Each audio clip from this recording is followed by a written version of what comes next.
Dear brothers and sisters, అందరికీ నమస్కారం అండి. మనం పూజ్య బాబూజీ మహారాజు గారి 125వ జయంతి వార్షికోత్సవాలని ఈ సంవత్సరమంతా జరుపుకుంటున్నాం. ఈ నెలలో మనం పూజ్య దాజీ గారి 69వ జయంతి ఉత్సవాలను కూడా జరుపుకుంటున్నాం. ఈ సందర్భంగా ఆ మహనీయులిద్దరి స్మరణలో దాజీ గారు 2015 నుండి 2024 వరకు పూజ్య బాబూజీ గారి భండారాలలో ఇచ్చినటువంటి సందేశాల్లో, అంటే అందులో మనం ఆచరణాత్మకంగా డెవలప్ చేసుకోవలసినటువంటి కొన్ని అంశాలను హైలైట్ చేసి ఈ 10 సంవత్సరాలలో ఇచ్చిన సందేశాలను 10 ఎపిసోడ్స్గా చెప్పుకుందాం.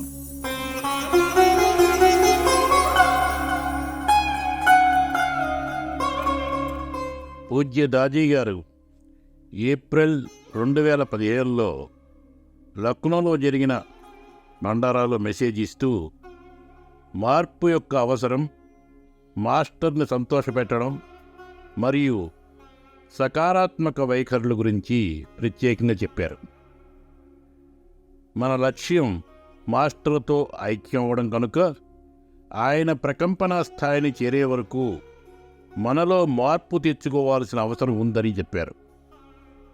అలా కాదని మన అలవాట్లకు బానిసలమై ఉంటూ మనకు సౌకర్యంగా అనిపించే దిగువ స్థాయిలోనే జీవిస్తూ ఉంటే అది జరగదు.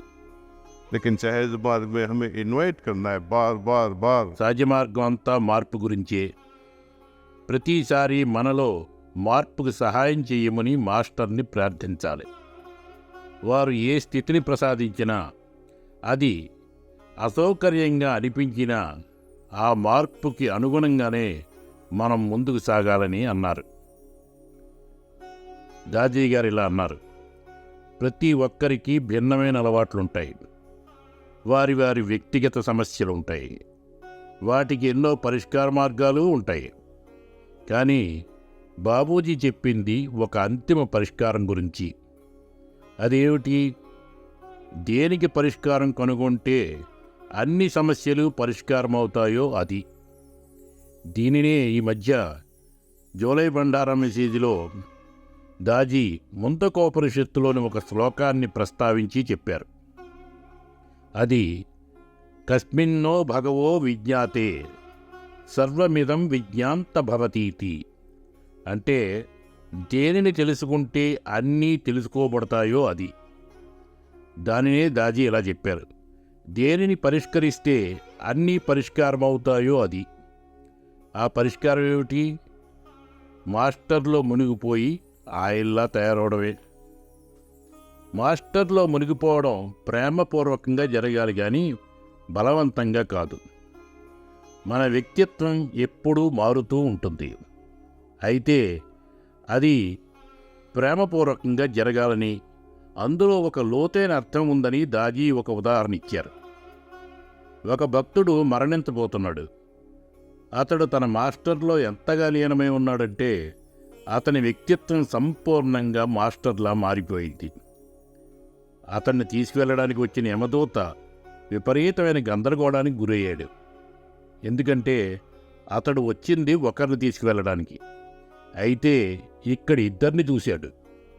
అటువంటి భక్తి మనలో ఉందా అని ప్రశ్నిస్తూ దాజీ మనం ఉదయం ధ్యానం చేసినంత మాత్రాన్ని సరిపోదని, ఆ ధ్యాన స్థితిని మనలో నిలుపుకోవాలని, అందుకు ప్రయత్నిస్తూ మాస్టర్ సహాయానికే ప్రార్థిస్తే వారి సహాయం ఖచ్చితంగా ఉంటుందని అన్నారు. కొంతమంది తమకు సంకల్ప శక్తి లేదంటారు. సంకల్పం ఉంటే శక్తి తప్పక వస్తుంది. మాస్టర్లా తయారవ్వాలని సంకల్పించి ప్రయత్నిస్తే ఆ శక్తి పైనుంచి తప్పక దిగి వస్తుందని అంటారు దాజీ. మనం మాస్టర్ ముందు చేతులు చాపాల్సిన పని లేదని, మనలో అవిశ్రాంత స్థితిని, హృదయంలో శూన్యత్వాన్ని సృష్టించుకుంటే ప్రాణాహుతి ద్వారా ఆయన అక్కడకు తప్పక చేరుకుంటారని అంటారు. కొత్తగా సాధన ప్రారంభించిన వాళ్ళకి దాజీ చెప్పింది ఏమిటంటే, మీరు ఈ సాధనా పద్ధతిని, మాస్టర్ని మీకు అవసరమైనన్నిసార్లు పరీక్షించుకోండి. అయితే ఆ తర్వాత సముచితమైన కాలం సాధన చేస్తూ ప్రాణాహుతి ప్రవహించేందుకు అడ్డు లేకుండా మీ హృదయాన్ని తెరవండి. ధ్యానంలో లీనమై ఉండడానికి ప్రయత్నించండి.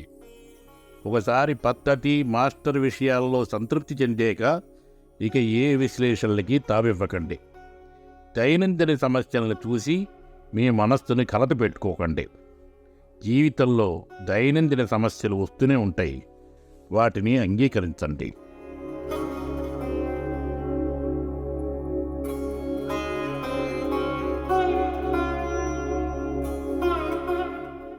सतत स्मरण।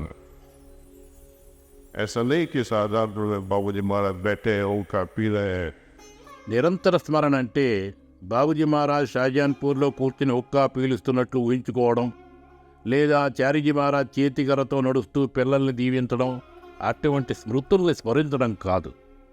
కొంతమంది మాస్టర్ ఫోటోను ఎదురుగుండా పెట్టుకుని దాని వంకే చూస్తూ నిరంతర స్మరణలో ఉన్నామని భావిస్తారు.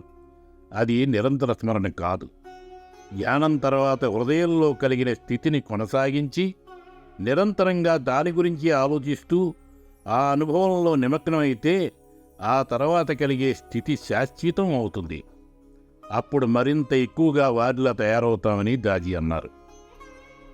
కొంతమంది మాస్టర్ పాదాలను తాకాలని ప్రయత్నిస్తారు. అందువలన ధూళి తప్ప మనకేమీ లభించదని అన్నారు దాజీ. మాస్టర్ దర్శనం కోసం వారిని తదేకంగా చూస్తాం. కొన్నిసార్లు అదే పనిగా కళ్ళు పెద్దవి చేసుకుని చూస్తాం. కానీ మనం చూడడం వేరే విధంగా ఉండాలి. కనుచూపు కలిసినప్పుడు మన చూపులు కింద వైపుగా ఉండాలి. హృదయాన్ని సమర్పించాలి. కంటి చూపు చిన్నగా ఉండి హృదయాన్ని సమర్పించకపోతే మనకు వారి దర్శనం అవ్వదని దాజీ అంటారు.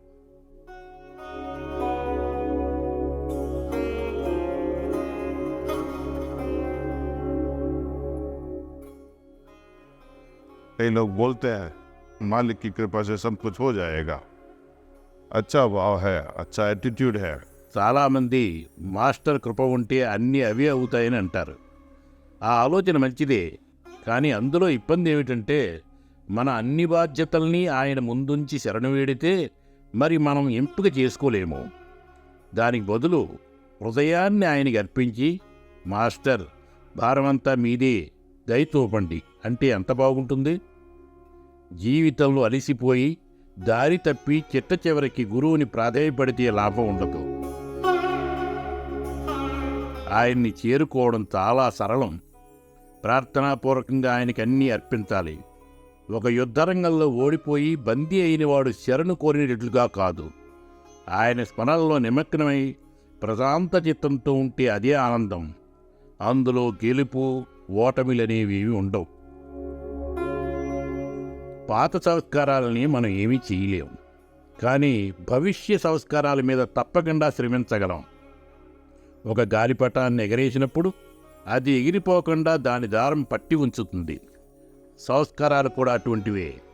మనల్ని పట్టి ఉంచుతున్న ఆ దారాన్ని కత్తిరించి ఆయన్ని శరణు వేడితే గురువు వాటిని క్రమేపీ తొలగిస్తారు.